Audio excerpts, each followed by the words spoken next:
My daughter handed me the most beautiful gift I'd ever received, an all-expenses-paid Northern Lights trip to Alaska.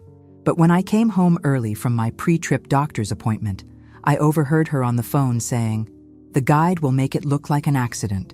She slipped on the ice, fell, froze to death." I smiled and quietly set down my purse, thinking, "Well, sweetheart, let's see who survives this little game of yours.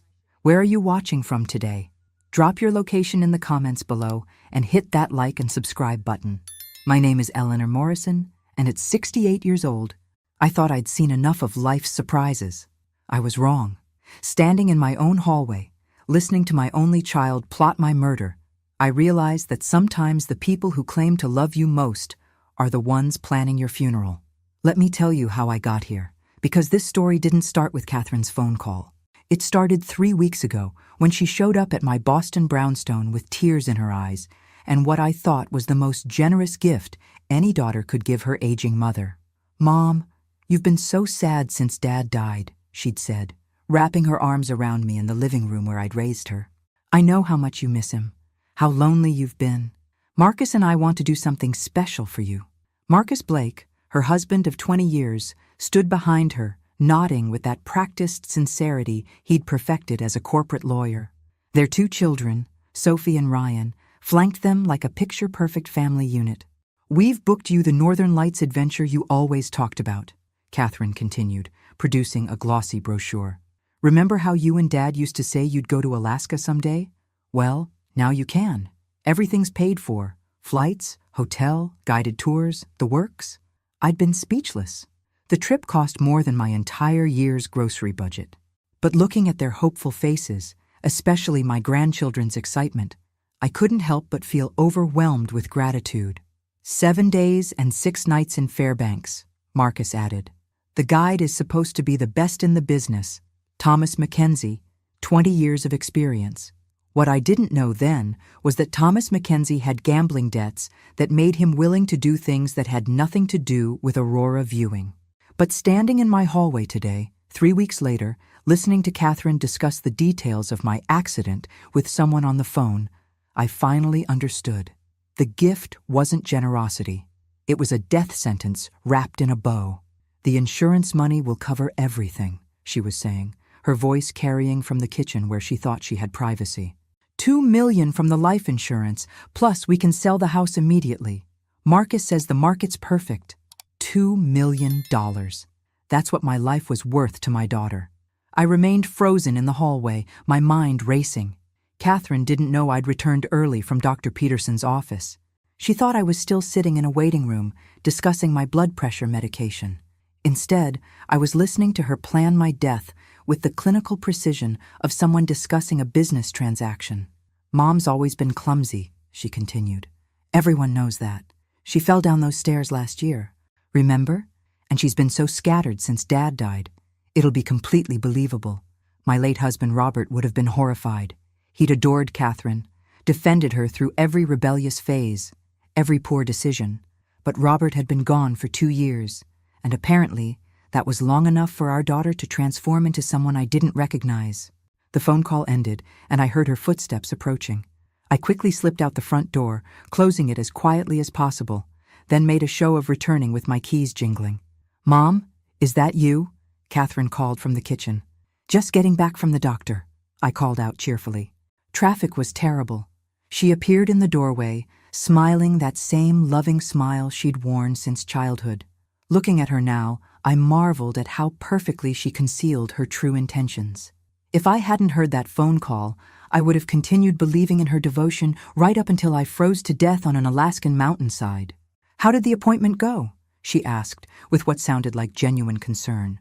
"Oh, you know Dr. Peterson. He worries about everything, but I'm healthy as a horse." Her smile flickered for just a moment. "That's wonderful, Mom. I'm so glad you're taking care of yourself." As she busied herself making tea, I studied her profile. When had my sweet Catherine become capable of murder? When had her financial problems become more important than her mother's life? The answer came to me as I watched her careful movements. This wasn't sudden desperation. This was calculated planning. She'd been thinking about this for a while, waiting for the right opportunity. "The Alaska trip is in 5 days," she said, handing me a steaming mug. "Are you excited?" I smiled back, matching her false warmth with my own. "I can hardly wait." But what Catherine didn't know was that her father had taught me more than she realized during our 40-year marriage. Robert Morrison wasn't just any lawyer. He was a criminal defense attorney who'd shared stories about every type of case imaginable. I knew exactly how murder investigations worked, how evidence was gathered, and most importantly, how guilty people behaved. Catherine was about to discover that underestimating a retired literature teacher was a fatal mistake. And I do mean fatal. The next morning, I woke up with a clarity I hadn't felt since Robert's funeral. My daughter wanted me dead, and I was going to give her exactly what she wanted, with a twist she'd never see coming. I spent 3 hours at the Boston Public Library researching everything I could about Alaska wilderness deaths. Hypothermia statistics, search and rescue protocols, insurance claim procedures. The more I read, the more I understood Catherine's plan. Alaska was perfect for what she had in mind, but two could play this game. By noon, I was sitting across from James Patterson, Robert's former law partner, and the only person I trusted with what I'd discovered. At 73, James still practiced law with the sharp mind that had made him legendary in Boston's legal circles. "Eleanor, what you're describing is attempted murder," he said, leaning back in his leather chair after I'd told him about the phone call. "We need to contact the police immediately." "With what proof?" I asked. "My word against hers? She'll deny everything, claim I misunderstood, maybe even suggest I'm having memory issues. You know how these things go, James." He nodded grimly. We both knew how family disputes played out in court, especially when one party was elderly and recently widowed. The system would protect Catherine, not me. "So what do you propose?" "I'm going to Alaska as planned," I said, "but Thomas Mackenzie is going to get a surprise he's not expecting." James raised an eyebrow. "What kind of surprise?" "The kind where his gambling debts get paid off by someone other than my daughter. The kind where he suddenly remembers he has a conscience. You see, I'd learned something interesting during my library research. Thomas Mackenzie owed $47,000 to some very unpleasant people in Las Vegas. Catherine had discovered this and was using it to blackmail him into cooperation. But what she didn't know was that Eleanor Morrison had her own resources. Robert's life insurance had left me well off, though I'd never told Catherine the exact amount. She assumed I was struggling financially because I lived modestly and occasionally mentioned being careful with money. In reality, I was sitting on nearly $500,000, plus the house that was worth another $600,000. "You're planning to bribe him?" James asked. "I'm planning to offer him a better deal. $50,000 to help me fake my own death versus complicity in actual murder for whatever Catherine's paying him." James was quiet for a long moment. "Eleanor, what you're suggesting is incredibly dangerous. If something goes wrong, I'll actually die, and Catherine will get what she wants anyway. But if I do nothing, I'm definitely going to die. At least this way, I have a chance." The beauty of my plan was its simplicity. I would die in Alaska, exactly as Catherine expected. But instead of actually freezing to death, I would disappear into a new identity I was already working on establishing. Meanwhile, Catherine would reveal her true nature by celebrating her windfall, giving me all the evidence I needed to destroy her. "What about the children?" James asked gently. "Sophie and Ryan?" The mention of my grandchildren hit harder than anything else. Sophie was 16, Ryan 13. They loved their grandmother, but they also loved their parents. This situation would devastate them.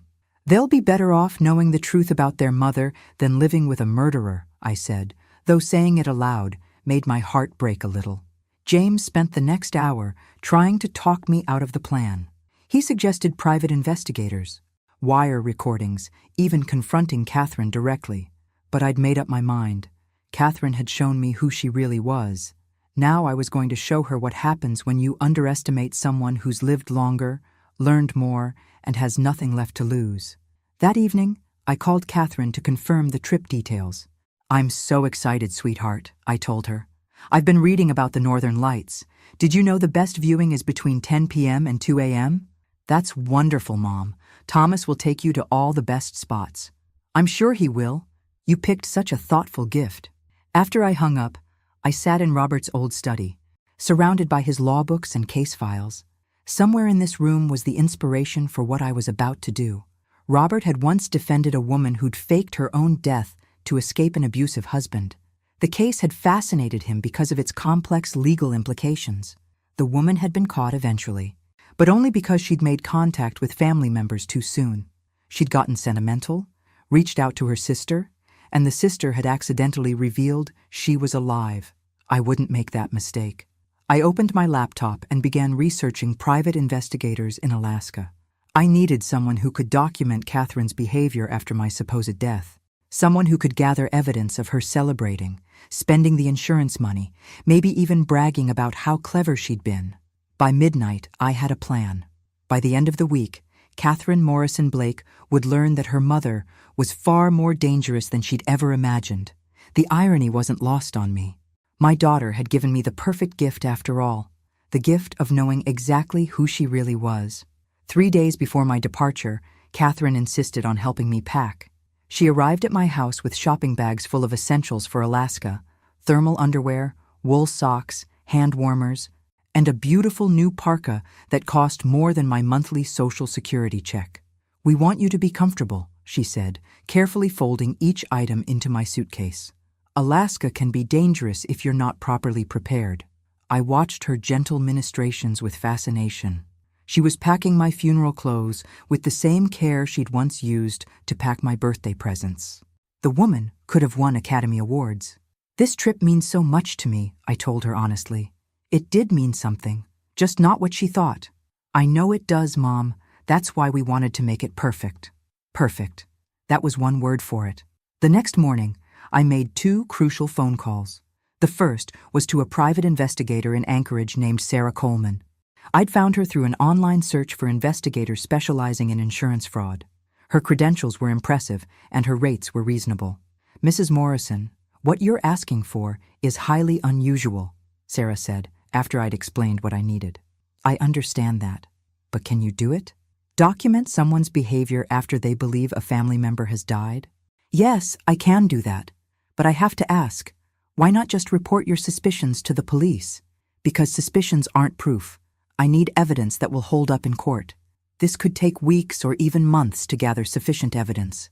"I have time," I said. "I have nothing but time." The second call was to Thomas Mackenzie directly. I'd gotten his number from the trip paperwork Catherine had provided. "Mr. Mackenzie? This is Eleanor Morrison. I believe my daughter has spoken with you about my upcoming trip." "Oh yes, Mrs. Morrison. I'm looking forward to showing you the Northern Lights. Catherine mentioned you're particularly interested in photography." I could hear the nervousness in his voice. Good. That meant he knew exactly what Catherine had really hired him to do. "Actually, Mr. Mackenzie, I was hoping we could meet privately before the trip. Perhaps you could come to Boston. I'd be happy to cover your travel expenses." There was a long pause. "I'm not sure that's necessary, ma'am." "I think it is. You see, I'm aware of your financial situation. The gambling debts, specifically." Another pause, longer this time. "I don't know what you mean." "Of course you do. $47,000 to some very unpleasant people in Las Vegas. My daughter is using that information to blackmail you into helping her murder me." The silence stretched so long, I thought he might have hung up. "Mrs. Morrison, I think there's been a misunderstanding." "No misunderstanding at all. The question is whether you'd prefer to work with a woman who's blackmailing you or with one who's willing to pay you $50,000 to help her disappear instead of die." That got his attention. "You're serious?" "Completely. I'll pay off your debts plus an extra $3,000 for your trouble. All I need is your help staging my death convincingly enough to fool the authorities and my daughter." "Why would you want to fake your own death?" "Because sometimes, Mr. Mackenzie, the only way to catch a murderer is to give them exactly what they want." We arranged to meet the next day at a hotel near Logan Airport. I chose a public place where we could talk privately, without arousing Catherine's suspicions if she happened to be watching my movements. Thomas Mackenzie turned out to be a lean, weathered man in his 50s with intelligent eyes and the careful movements of someone accustomed to dangerous situations. We sat in the hotel restaurant, ostensibly 2 travelers discussing a tour itinerary. "Your daughter showed me pictures of you," he said quietly. "She seemed very concerned about your safety in the wilderness." "I'm sure she was. What exactly did she ask you to do?" He looked uncomfortable. She said you'd probably try to wander off during the tours. She was worried you might get lost, maybe even hurt yourself. She asked me to make sure nothing happened to you. By making sure something did happen to me. Thomas nodded reluctantly. The plan was to stage a fall during one of the night viewings. Remote location, no witnesses, completely plausible accident. Your body wouldn't be found until spring thaw. The casual way he described my planned murder should have terrified me. Instead, I felt oddly proud of Catherine's thoroughness. She really had thought of everything. Here's what I'm proposing instead, I said, sliding a cashier's check across the table. $50,000 as promised. You help me disappear instead of die. We stage the fall exactly as planned. But instead of leaving my body, you help me get to a safe location where I can establish a new identity. Thomas stared at the check. This is real? As real as your gambling debts. The question is whether you want to be an accessory to murder or an accessory to escape. What about your daughter? She'll expect confirmation that the job is done. You'll give her exactly what she expects. Tell her the fall was convincing. The body was swept away by the current. It'll never be found. She won't question details as long as she believes I'm dead. Thomas was quiet for a long time, studying the check and probably calculating whether $50,000 was worth the risk of crossing my daughter. Mrs. Morrison, can I ask you something? Of course. Why not just disappear without the staging? Why fake your death at all? I smiled. Because, Mr. Mackenzie, I want to watch my daughter celebrate. I want to document her relief, her eagerness to claim the insurance money, maybe even her confession to someone she trusts. I want enough evidence to destroy her life the same way she tried to destroy mine. And after you have that evidence, then Eleanor Morrison will rise from the dead to attend her own funeral. And Catherine Blake will learn that there are worse things than having a dead mother. Thomas folded the check and put it in his pocket. Mrs. Morrison, I think your daughter picked the wrong woman to underestimate. Yes, I agreed. She certainly did. The flight to Fairbanks was smooth, but I spent most of it composing what might be my final letter to Catherine. Not because I expected to die, but because I needed her to find something that would explain my apparent mental state before the accident. I wrote about feeling depressed since Robert's death, about how lonely the house felt, about how I sometimes wondered if life was worth living. It was heartbreaking to write because some of it was actually true. I had been struggling. I had been lonely, but I'd also been healing, slowly finding my way back to purpose and meaning. Catherine would read this letter and feel justified in what she'd done. She'd tell people I'd been suicidal, that the Alaska trip was meant to help, but I'd been too far gone to save. It would make my death seem even more tragic and inevitable. The hotel in Fairbanks was nicer than I'd expected. Catherine really had spared no expense for my final vacation. Thomas Mackenzie met me in the lobby at 6 p.m., exactly as planned. Mrs. Morrison, welcome to Alaska. His public persona was completely different from the nervous man I'd met in Boston. This was the experienced guide, confident and reassuring. Are you excited to see the Northern Lights? I've been dreaming of this trip for years, I said truthfully. We had dinner together, discussing the itinerary, while other tourists chatted around us. Tomorrow we'd visit the local sites, take some daytime photos, get me acclimated to the cold. The accident was scheduled for the second night, during a private viewing session at a remote location. The weather forecast looks perfect, Thomas said. Clear skies, minimal light pollution. If the aurora cooperates, you'll see something magical. After dinner, I called Catherine from my hotel room. Mom, how was the flight? Is everything beautiful? It's incredible, sweetheart. Thomas seems lovely, and the hotel is wonderful. I can't thank you enough for this gift. You deserve it, Mom. I'm so glad you're finally getting to live a little. Live a little. The phrase hung in the air after we disconnected. That's exactly what I intended to do. The next day passed in a blur of tourist activities. We visited a dog mushing demonstration, toured the University of Alaska Museum, and took a scenic drive through the wilderness. Thomas was the perfect guide, knowledgeable, entertaining, and attentive to my needs as an older traveler. But I could see him watching me too, probably wondering if I was having second thoughts about our arrangement. The money was already in his account. I'd transferred it that morning. But I could tell he was still processing the surreal nature of our situation. That evening, as we prepared for the night viewing, I left the letter for Catherine on my hotel desk, where housekeeping would find it after I disappeared. I also left detailed instructions about my funeral arrangements and a will that left everything to my grandchildren in trust. Catherine would be furious when she discovered I'd changed my will without telling her. But that fury would be useful evidence later. "Ready for the show of a lifetime?" Thomas asked as we climbed into his truck. "More ready than you can imagine." The location he'd chosen was perfect for our purposes. A frozen lake surrounded by wilderness, accessible only by a narrow trail. If someone really did fall through the ice here, their body might not be recovered for months. We waited in his heated truck for 2 hours before the lights appeared. When they did, they were everything I'd hoped for and more. Sheets of green and purple fire danced across the star-filled sky, reflecting off the snow and ice in ways that seemed almost supernatural. "It's magnificent," I whispered.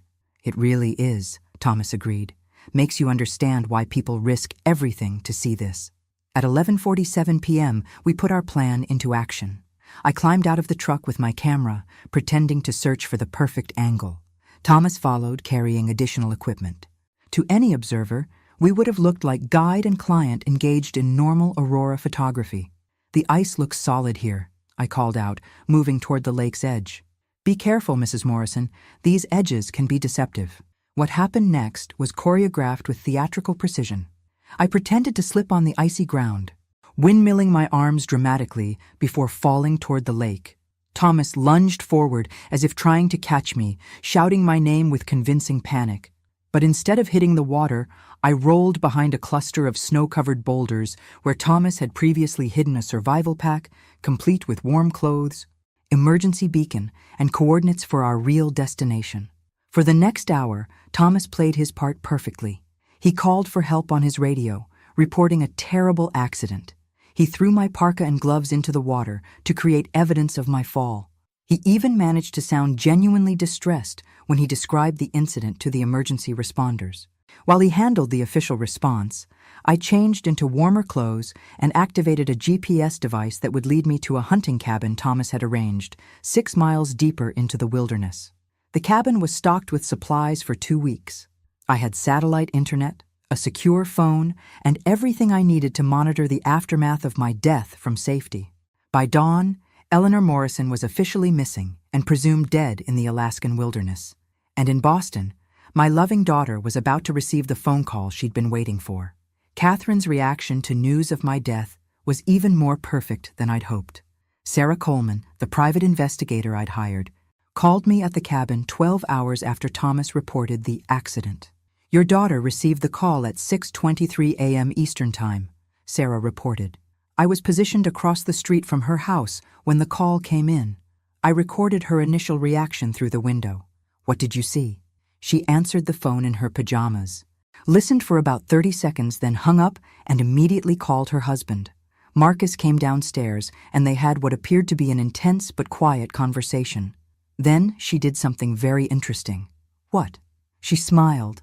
Not a grief-stricken smile or a relieved smile, a satisfied smile, like someone who'd just received confirmation that a business deal had gone through successfully. I felt sick. Even though I'd expected this reaction, seeing it confirmed was devastating. My daughter was genuinely happy about my death. Did she call anyone else? Several people. Her lawyer. Someone who might have been an insurance agent, and interestingly, a real estate agent. She made that last call from her car while driving to work. I couldn't hear the conversation, but she was animated and gesturing, not the behavior of someone in early grief. Over the next 3 days, Sarah provided regular updates that painted an increasingly damning picture of Catherine's response to my death. She'd called the insurance company within hours, asking about expediting the claim process.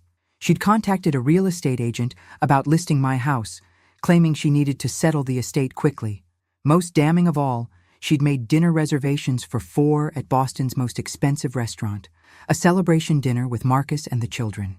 "She told the kids about your death yesterday," Sarah reported on day 3. "I watched Sophie break down crying on the front steps. Ryan locked himself in his room and wouldn't come out for dinner. But Catherine, she spent the evening on the phone making arrangements, and I heard her laugh twice during those conversations. The children's genuine grief contrasted sharply with their mother's behavior. Sophie had posted a heartbroken tribute to me on social media. Ryan had asked his school counselor for time off. They were devastated, while their mother was planning her financial windfall. But the most incriminating evidence came on day 4, when Catherine met with her lawyer to discuss the estate. I positioned myself in the coffee shop next to his office, Sarah explained. They sat by the window, and with a directional microphone, I was able to record most of their conversation. What did she say? She asked about challenging the will.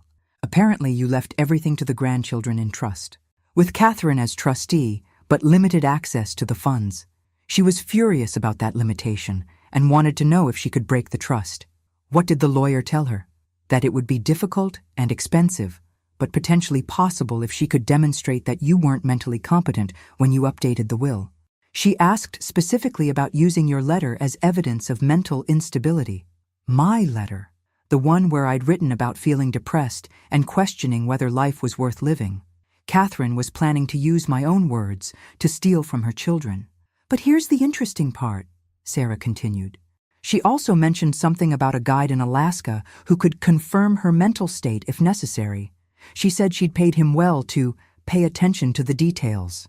Thomas Mackenzie. She was planning to use him as a witness to my supposed mental decline, not knowing that he was actually working for me now. There's more, Sarah said. After the meeting, she called someone and said, Phase 1 is complete. The old bat finally did something useful. Then she laughed and said something about Alaska being perfect for solving problems. I had to put down the phone for a moment. Hearing my daughter refer to me as the old bat hurt more than I'd expected, but it also strengthened my resolve. Sarah, I need you to keep documenting everything, every phone call, every meeting, every conversation, and I need you to get me copies of any financial transactions she makes in the next few weeks. What are you planning, Mrs. Morrison? I'm planning to attend my own funeral, and then I'm going to rise from the dead to destroy the woman who killed me. That evening, I called James Patterson from my satellite phone. Eleanor? Thank God. How are you holding up? I'm fine, James. Better than fine, actually. How's the official investigation going? They've called off the search. The assumption is that your body was swept into deeper water and won't be recovered until spring. Catherine has been surprisingly composed during the interviews. I'll bet she has.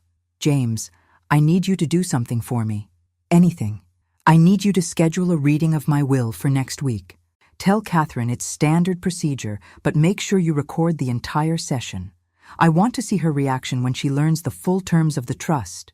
Eleanor, are you sure about this timeline? Once we start formal legal proceedings? I'm sure. It's time to set the trap. The next morning, I received news that made everything worth it. Sarah called with an update that confirmed everything I'd suspected about my daughter's character. She's planning a memorial service for this weekend, Sarah reported. But here's the strange part. She didn't invite your neighbors or your friends from the community center. It's family only, plus some people I don't recognize. Business associates, maybe. What kind of memorial service excludes the deceased's friends? The kind where the focus isn't on mourning. I managed to get the guest list through a contact at the catering company. It's very small, very exclusive, and the menu is expensive, more like a private celebration than a funeral. I thought about my friends at the community center, the women I played bridge with every Tuesday, the neighbors who checked on me during snowstorms. Catherine had deliberately excluded anyone who actually cared about me. Sarah, I need you to be my eyes and ears at that memorial service. I want to know exactly what she says about me, how she acts, who she talks to. I'll be there. But Mrs. Morrison, are you prepared for what you might hear?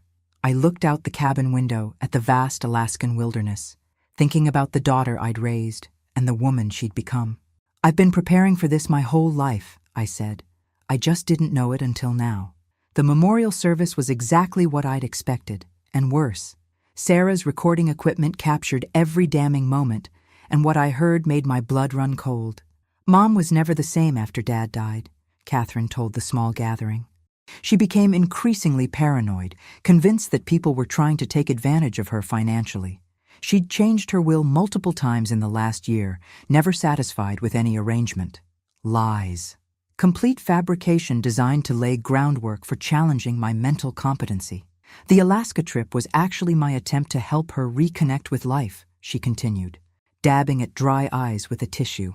She'd talked about suicide several times, and I thought maybe seeing something beautiful would remind her that life was worth living. More lies.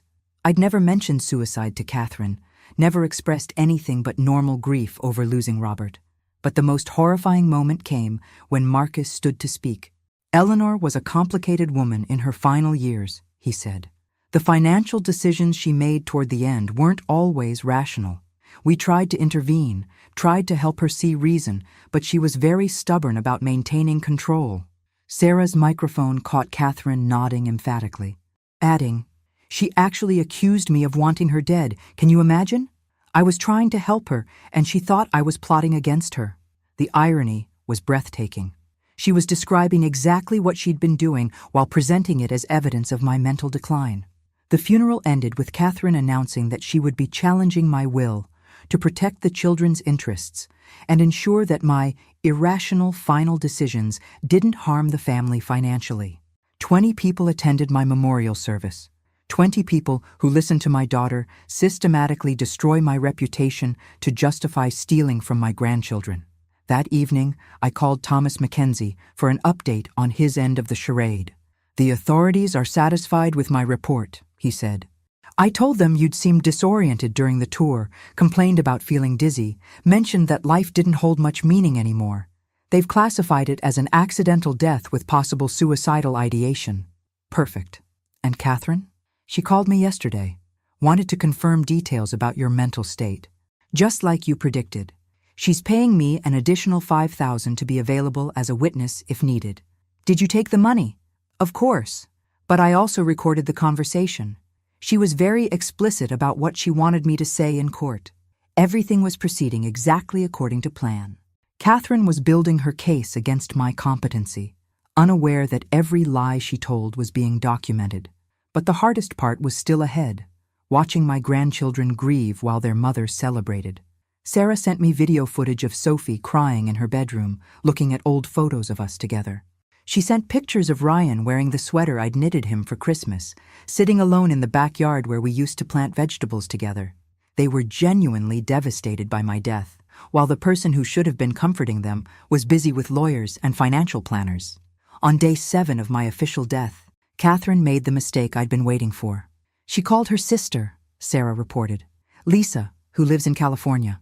I couldn't get close enough to hear the full conversation, but I caught fragments. Catherine said something about the old woman finally being out of the way and Alaska solving all our problems. She also mentioned that the insurance money would set us up for life. Lisa Morrison Chen, Robert's younger sister, who'd always disliked Catherine and had limited contact with the family. If Catherine was confiding in Lisa, she must have felt very secure about her success. Did Lisa seem receptive to what Catherine was saying? Hard to tell, but after they hung up, Catherine looked very pleased with herself. She made another call immediately after, to a travel agent. Apparently she's booking a cruise to celebrate once the estate is settled. A cruise. While her children were still mourning their grandmother, Catherine was planning a victory vacation. But that wasn't even the worst part. "There's something else," Sarah said. "I followed Catherine to a storage unit yesterday. She was cleaning out boxes of your belongings, things she'd apparently taken from your house before anyone else could go through them." "What kind of things?" "Photo albums, jewelry, some documents. But instead of keeping them for the children, she was throwing most of it in a dumpster. I managed to rescue some items after she left, including what looks like your wedding album and a jewelry box." My wedding album. The jewelry box that had belonged to my grandmother. Catherine was literally throwing away family history, erasing evidence of my life and relationships. "Sarah, I need you to document everything she discarded. Photos, videos, a complete inventory. And I need copies of all the recordings you've made. Already done. Mrs. Morrison, I have to ask, when are you planning to reveal that you're alive?" I'd been asking myself the same question. Every day I delayed meant more pain for Sophie and Ryan, more time for Catherine to consolidate her position. But I needed overwhelming evidence, something so damning that no court would ever question Catherine's true nature. "Soon," I said. "Very soon." The answer came the next day, when Sarah called with news that changed everything. Catherine just met with a man I've been unable to identify, she said. They met in a parking garage, very secretive. I couldn't get close enough to hear the conversation, but I saw money change hands. A lot of money. What kind of man? Rough-looking. Not someone from her usual social circle. And Mrs. Morrison, after he left, Catherine made a phone call where she mentioned taking care of loose ends and making sure Alaska stays in Alaska. Thomas Mackenzie. Catherine was planning to eliminate the one witness who could connect her to my murder. I called Thomas immediately. Thomas, you need to disappear, right now. Catherine's planning to have you killed. What? Are you serious? Dead serious. She can't risk you changing your story or demanding more money. You're a liability now. There was silence on the line. Mr. Mackenzie, are you there? I'm here. I knew she was cold, but I didn't think she'd go this far. Well, now you know. The question is, are you ready to help me bring her down? What do you need me to do? I need you to disappear for a few days, then resurface very publicly at the police station in Boston. Tell them you lied about my mental state because Catherine paid you to, and that you have evidence she planned my murder. She'll deny everything. Of course she will. But by then, I'll be back from the dead to confirm your story. It was time for Eleanor Morrison to return to the land of the living, and Catherine Blake was about to learn that killing your mother is much easier than staying dead. The plan for my resurrection required perfect timing and maximum shock value. I wanted Catherine to feel secure in her success right up until the moment her world exploded. James Patterson helped coordinate everything from Boston while I prepared for my dramatic reappearance. The first step was getting Thomas Mackenzie safely to the authorities. I've contacted Detective Rodriguez at Boston PD, James reported during our morning call. He's agreed to meet with Thomas privately and review all the evidence we've compiled. What did you tell him? That we have evidence of a conspiracy to commit insurance fraud and attempted murder. I didn't mention that you're alive. I thought that revelation should come from you personally. Thomas had already left Alaska, flying directly to Boston with a full confession and all the recordings he'd made of his conversations with Catherine. He was scared, but his fear was working in our favor. A frightened witness is often the most convincing witness. Meanwhile, Sarah continued documenting Catherine's behavior, which was becoming increasingly reckless. She's spending money like it's already in her account, Sarah reported. New car, expensive jewelry, designer clothes. She told the salesperson at Nordstrom that she'd recently come into an inheritance. An inheritance she hasn't legally received yet. Exactly. She also mentioned to the jewelry store clerk that the previous owner wouldn't be needing it anymore. Quote unquote. Catherine's arrogance was becoming her weakness. She was so confident that she'd committed the perfect crime that she wasn't bothering to maintain her grieving daughter persona except in public. But the final straw came when Sarah reported on Catherine's interaction with my grandchildren. Sophie asked her mother if she could have your pearl necklace as a remembrance, Sarah said. Catherine told her the pearls weren't real and had been thrown away. But Mrs. Morrison, I watched Catherine wear those same pearls to dinner last night. My grandmother's pearls. The ones I'd promised Sophie for her 18th birthday. Catherine was not only stealing them, but lying to her daughter about their fate. That's it, I said. I'm coming home. The logistics of returning from the dead were more complicated than I'd anticipated. I couldn't simply show up at the airport as Eleanor Morrison. Officially, I was dead, and my identification would raise immediate questions. But James had anticipated this problem. Through his legal connections, he'd arranged for a private investigator's license under an assumed name, complete with documentation that would allow me to travel without triggering electronic alerts. You'll be traveling as Margaret Henley, insurance investigator, he explained. If anyone asks, you're looking into a potential fraud case in Alaska. The flight from Fairbanks to Boston was surreal. I was returning to a world where I was supposed to be dead, carrying evidence that would destroy my only child. But I felt more alive than I had in months. I landed at Logan Airport on a Tuesday morning and went straight to James's office, where Thomas Mackenzie was waiting with Detective Rodriguez and a court stenographer. Mrs. Morrison, Detective Rodriguez said, his expression carefully neutral. I have to say, this is the most unusual case I've encountered in 20 years of police work. I imagine so, Detective, but unusual doesn't make it less criminal. We spent 4 hours going through every piece of evidence. The recordings of Catherine discussing my murder, the documentation of her behavior after my supposed death, the financial records showing her premature spending, and Thomas's confession about the staged accident. "This is enough for multiple charges," Rodriguez said finally. "Conspiracy to commit murder, insurance fraud, witness tampering. But Mrs. Morrison, you understand that your own actions could be problematic? Faking your death, even to catch a criminal, isn't strictly legal." "I understand. But detective, would you rather prosecute a woman who faked her death to catch her would-be murderer, or let an actual murderer walk free because her victim didn't die on schedule?" He smiled grimly. "Point taken. What do you want to do about the arrest?" "I want to be there when you take her into custody. I want to see her face when she realizes she's been caught." "That's highly irregular. Detective, my daughter tried to have me killed. I think I've earned the right to be irregular." He agreed to let me observe the arrest from a distance, though I suspect James's legal reputation influenced that decision more than my emotional appeal.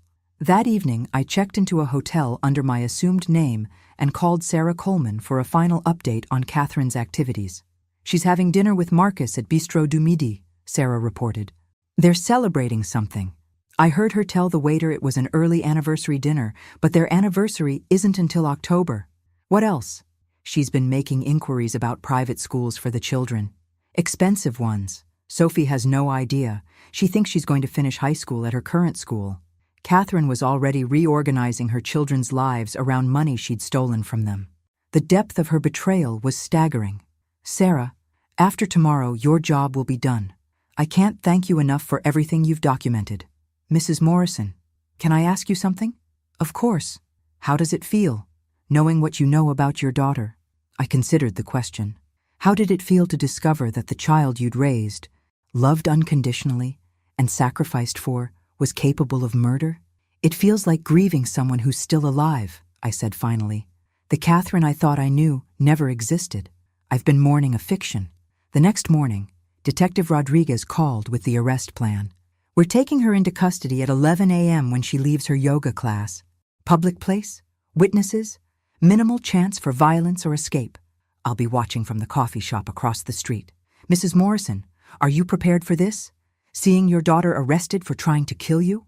I thought about Sophie crying in her bedroom, about Ryan sitting alone in our garden, about my pearls around Catherine's throat. "Detective, I've been prepared for this moment since the day I heard her planning my murder. The only question is whether she's prepared for it." At 10:45 a.m., I took my position in the coffee shop with a clear view of the yoga studio. Sarah Coleman joined me, carrying a camera with a telephoto lens to document Catherine's arrest for the record. At 11:03 a.m., Catherine walked out of the yoga studio, checking her phone and smiling about something she'd read. She looked relaxed, confident, completely unaware that her world was about to end. At 11:04 a.m., Detective Rodriguez approached her with 2 uniformed officers. At 11:05 a.m., Catherine Blake learned that her mother was much harder to kill than she'd imagined. The look on Catherine's face when Detective Rodriguez showed her his badge was everything I'd hoped for and dreaded simultaneously. For just a moment, my maternal instincts kicked in, and I wanted to protect her from what was coming. Then I remembered Thomas Mackenzie's description of how she'd planned to stage my death, and the sympathy evaporated. "Catherine Morrison Blake, you're under arrest for conspiracy to commit murder, insurance fraud, and witness tampering," Rodriguez announced in a voice that carried across the street. Catherine's yoga mat fell from her hands as she stared at him in shock. "There must be some mistake. I haven't done anything wrong. Ma'am, we have recorded conversations and witness testimony regarding your plan to murder your mother in Alaska. My mother is dead. She died in an accident. How can I be charged with murdering someone who's already dead?" Rodriguez smiled grimly. "That's where things get interesting. Your mother isn't as dead as you thought." The confusion on Catherine's face was almost comical. She looked around as if expecting hidden cameras, some elaborate prank that would explain the impossible situation. "That's not possible. Thomas Mackenzie called me. He confirmed she fell through the ice. They never found her body because it was swept away. Thomas Mackenzie is cooperating with our investigation," Rodriguez explained as he cuffed her hands behind her back. "He's told us everything about your arrangement, including the recordings you don't know he made." I watched my daughter's face cycle through disbelief, anger, and finally calculating assessment as she tried to process this turn of events. "I want my lawyer," she said finally. "Of course. You'll have plenty of time to call him from the station." As they led her away, Catherine twisted around, scanning the street as if she might somehow spot me watching. For a moment, our eyes almost met across the distance, but she was looking for a ghost, not the very alive woman sipping coffee in the shop window. "How do you feel?" Sarah asked quietly. "Like I just buried my daughter," I said. Again. The preliminary hearing was scheduled for the following week, giving me time to prepare for what would be the most difficult thing I'd ever done, testifying against my own child. James handled the media carefully, releasing just enough information to explain my survival without sensationalizing the story. The headlines were still dramatic: "Daughter accused of mother's murder, but mom's not dead," and "Alaska murder plot unravels when victim survives." The hardest part was dealing with Sophie and Ryan. They'd been told their grandmother was dead, grieved for a week, and now had to process not only that I was alive, but that their mother had tried to kill me. I met them at James's office, neutral territory where we could talk privately with a counselor present. "Grandma?" Sophie's voice was barely a whisper when she saw me. "Are you real?" "I'm real, sweetheart.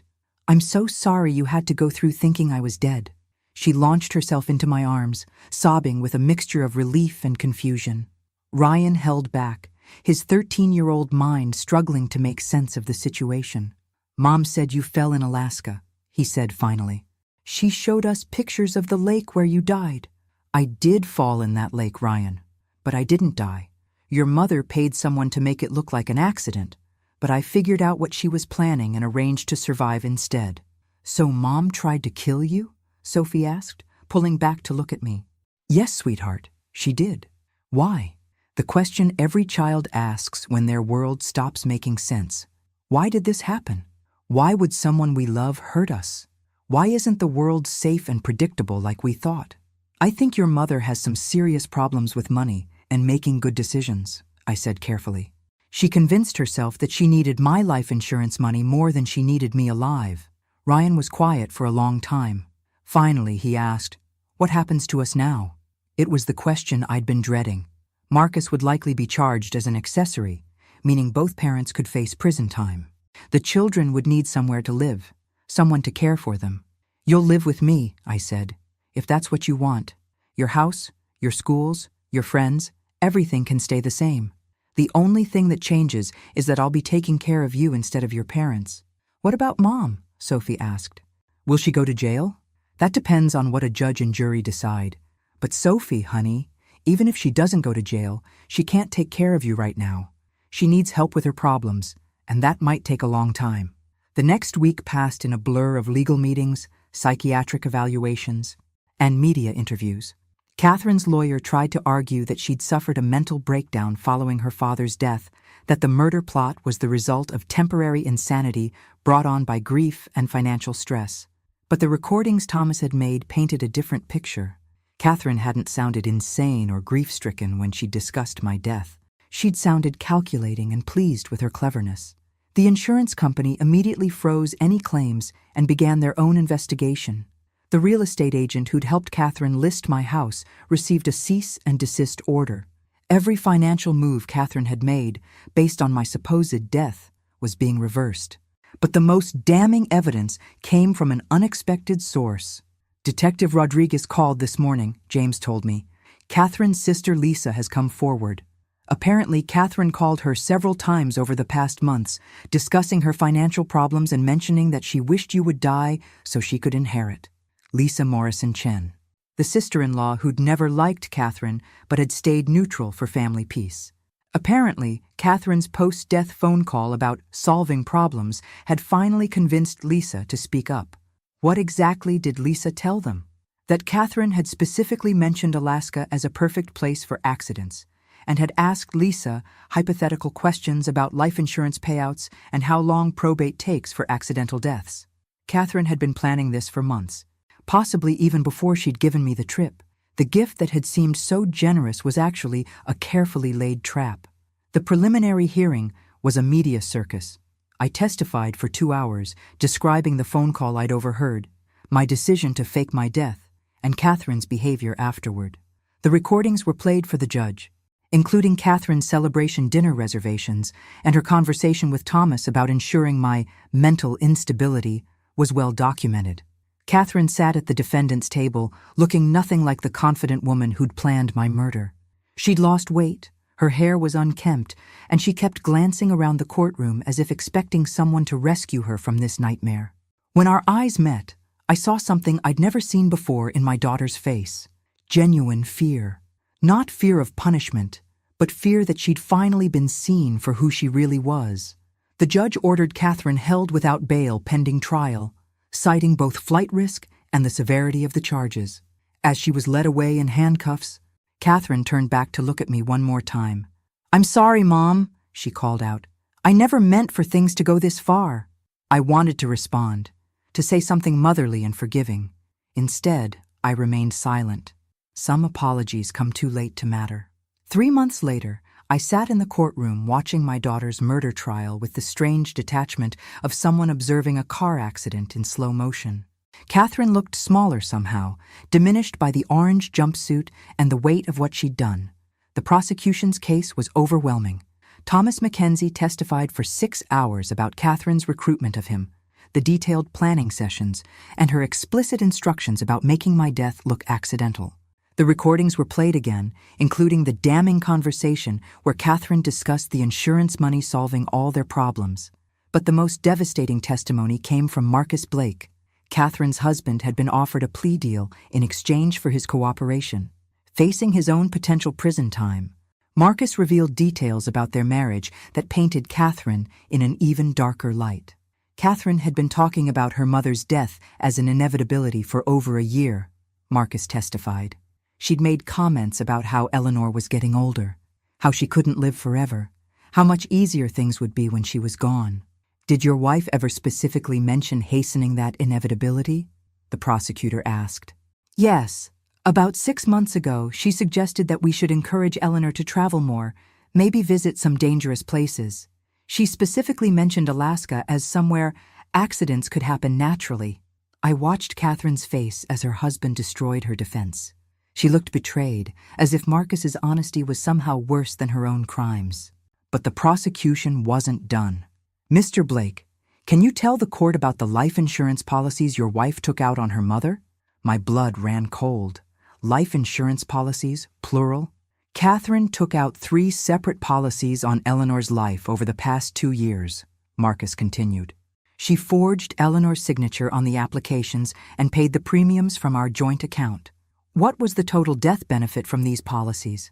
$8.5 million. The courtroom erupted in gasps.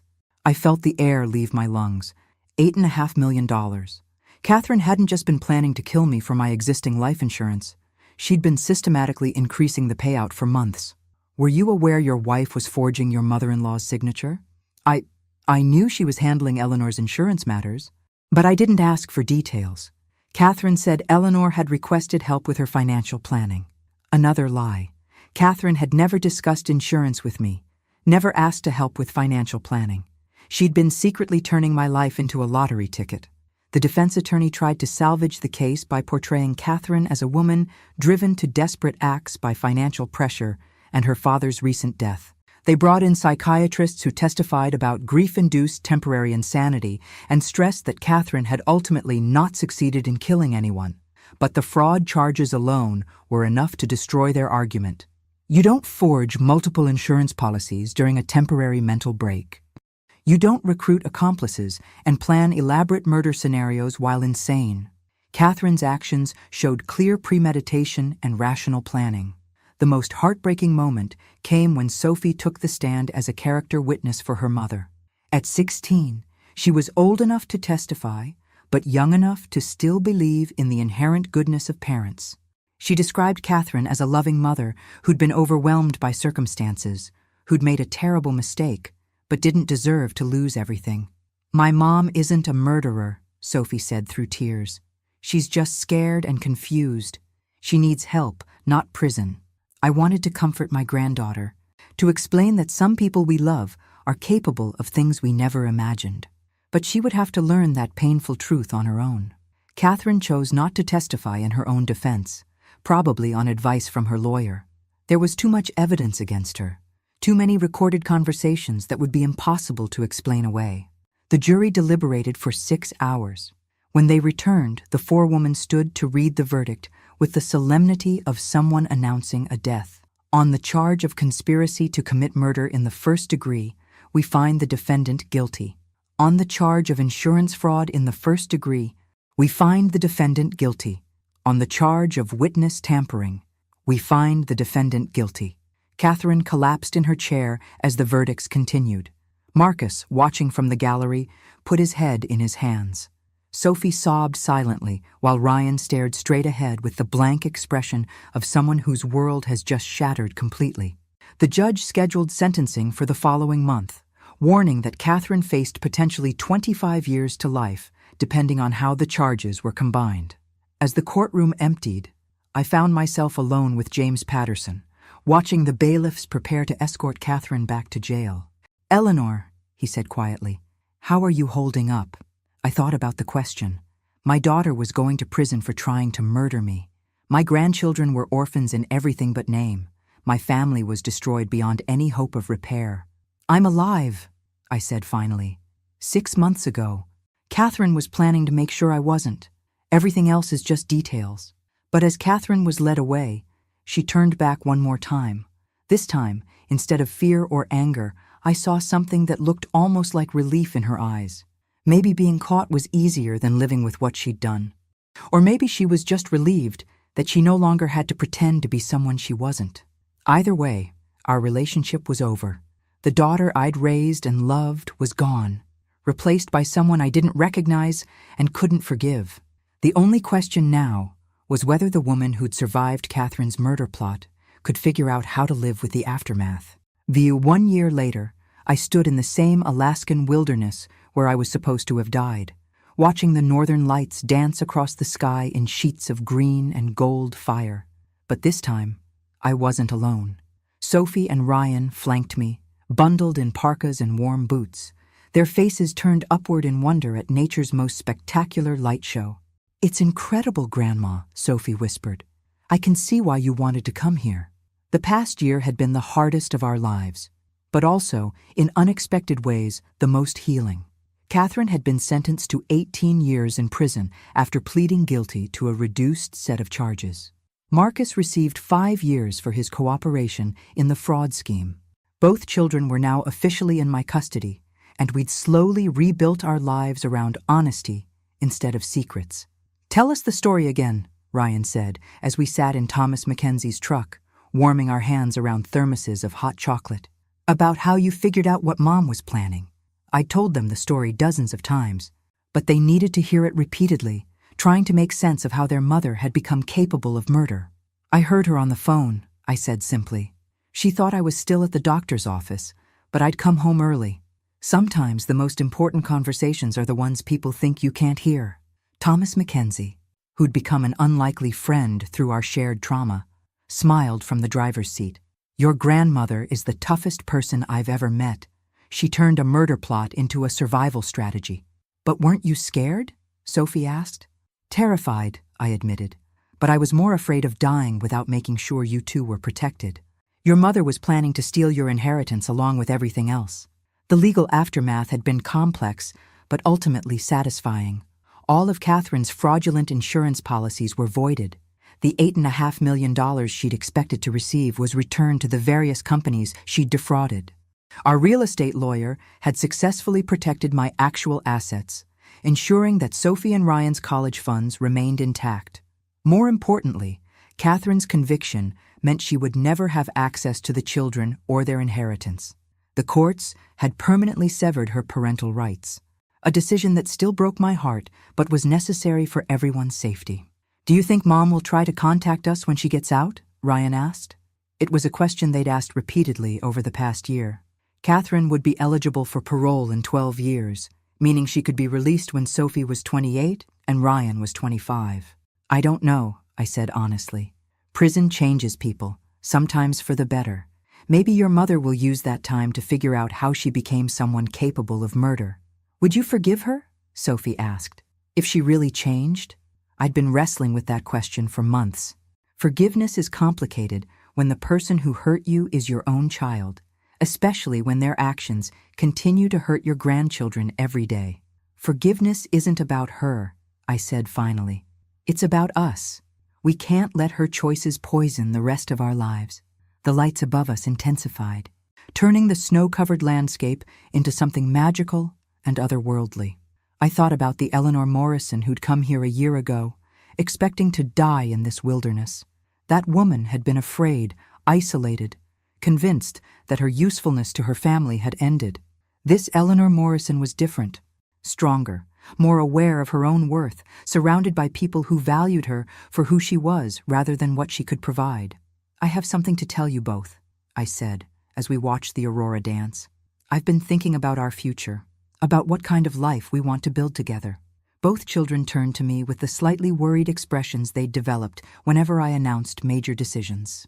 I've decided to sell the house in Boston, I continued. It has too many complicated memories for all of us. Instead, I want us to choose a place together, somewhere that belongs to just us. Where would we go? Ryan asked. Wherever you want. We have options now. I could keep working. I'm thinking about writing a book about our experience. Or we could travel for a while, see the country, figure out what calls to us. Sophie and Ryan exchanged glances, having one of those wordless conversations that siblings master. Could we stay in Alaska for a while? Sophie asked finally. I know it sounds weird, but this place feels like where our real story started. I looked around at the vast wilderness that had been intended as my graveyard, but had instead become the place where I'd learned to fight back. I think that's a perfect idea. 3 months later, we were living in a small but comfortable house in Fairbanks, Alaska. I'd found work teaching literature at the local community college. Sophie had enrolled in high school and made friends with remarkable resilience. Ryan had discovered a love of wilderness photography and spent weekends with Thomas Mackenzie learning to navigate the backcountry safely. We were building a life based on truth instead of manipulation, love instead of obligation. I often thought about Catherine in her prison cell, wondering if she understood what she'd lost. Not just her freedom, but her children's trust, her mother's love, and any hope of the family she'd claimed to be protecting. The book I'd started writing was part memoir, part warning about how financial desperation can corrupt even the deepest family bonds. I called it Surviving Your Own Murder, a mother's story of betrayal and justice. But the real story wasn't about Catherine's crimes or my survival. It was about Sophie and Ryan, who'd managed to maintain their capacity for love and trust, despite learning that one of their parents had tried to murder the other. They were the true heroes of this story. On quiet evenings, when the aurora borealis painted the sky in impossible colors and my grandchildren did homework at the kitchen table, I sometimes thought about the different ways people respond to loss. Catherine had responded to financial loss by planning murder. I'd responded to potential loss of life by fighting back. Sophie and Ryan had responded to the loss of their parents by choosing to build something new with the family they had left. Love, it turned out, was more resilient than fear. Truth was more powerful than manipulation. And sometimes, being underestimated by someone who wants to destroy you is the greatest advantage you can have. My daughter had given me the perfect gift after all. She'd shown me exactly how strong I was when everything was taken away. She'd taught me that survival isn't just about staying alive. It's about choosing to live fully despite the people who want to see you dead. And every time I watched the northern lights dance across the Alaskan sky, I remembered that some of the most beautiful things in life are only visible in the darkness. Catherine had tried to bury me in that darkness. Instead, I'd learned to make it beautiful. Thanks for listening. Don't forget to subscribe and feel free to share your story in the comments. Your voice matters.